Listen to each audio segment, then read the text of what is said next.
Ce que vous regardez, vous, Jonathan, c'est les États qui avancent. Et comment ils avancent, justement? Qu'est-ce que vous observez? Eh ben, écoutez, en tout cas, c'est vrai que plutôt que de s'intéresser de la volatilité à court terme, moi, je préfère regarder justement comment les investisseurs, comment les acteurs économiques agissent autour du Bitcoin.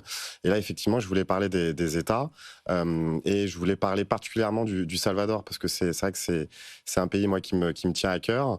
Alors, tous les Bitcoiners sont au courant, mais en septembre 2021, il y a eu la Bitcoin Lei, où donc le président de l'époque, qui est d'ailleurs toujours président actuellement, qui s'appelle Nayib Bukele, a déclaré Bitcoin monnaie légale.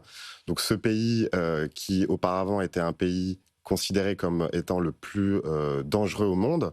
Je crois qu'il y avait un taux d'homicide assez délirant là-bas. Donc ce président est arrivé au pouvoir en 2019.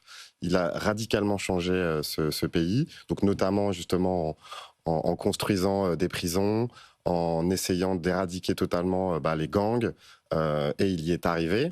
Donc ça a été la première mesure phare de sa politique. Et il a également eu une stratégie visionnaire, parce que justement en septembre 2021, il a déclaré Bitcoin monnaie légale.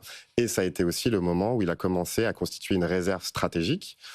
Et d'ailleurs, Nayib Bukele et El Salvador utilisent la même stratégie que Stackinsat, c'est-à-dire qu'il fait du DCA sur Bitcoin. Il achète régulièrement du Il ne Bitcoin. regarde pas les cours. Il ne regarde pas les cours. Il a une vision à long terme. Et aujourd'hui, il accumule plus de 7400, je crois, Bitcoin. Et d'ailleurs, il vient d'en acheter 1000 supplémentaires là, il y a 2 semaines, hein, pour profiter évidemment de la baisse du prix, parce que comme le disait Lilian, c'est clairement une opportunité. Et effectivement, il a buy the dip, comme on dit sur le crypto Twitter, et il a bien fait.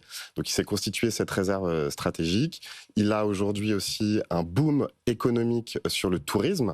Alors pas forcément que le tourisme lié aux bitcoiners. Alors il y a évidemment une énorme progression du tourisme sur cette industrie, mais aussi le tourisme, on va dire, plus classique ne fait qu'augmenter, parce que le Salvador est un très très beau pays. Nous-mêmes, on a fait partie d'une délégation en 2021 où on est allé justement avec Yorick, avec Gouspillou, avec Roxy. On était parti justement en novembre 2021 pour assister à cette première Bitcoin Week qui était incroyable. Et donc tous les ans maintenant, il organise cette Bitcoin Week avec évidemment tous les Bitcoiners du monde entier. Je rappelle que Tether, une des plus grosses entreprises du monde, a installé son siège social là-bas.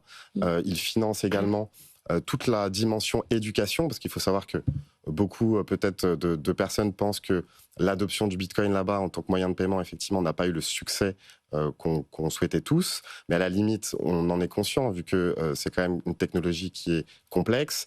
Les Salvadoriens, c'est une population qui n'a pas forcément des compétences a priori pour maîtriser ces sujets-là.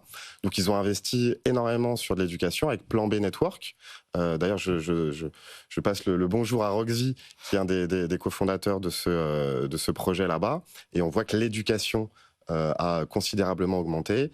Et en fait, les gens utilisent de plus en plus Bitcoin. Et pour revenir à l'État, ils ont constitué cette réserve stratégique en Bitcoin qui aujourd'hui est valorisée plus de 650 millions de dollars. Et ils ont investi également sur leur industrie géothermique.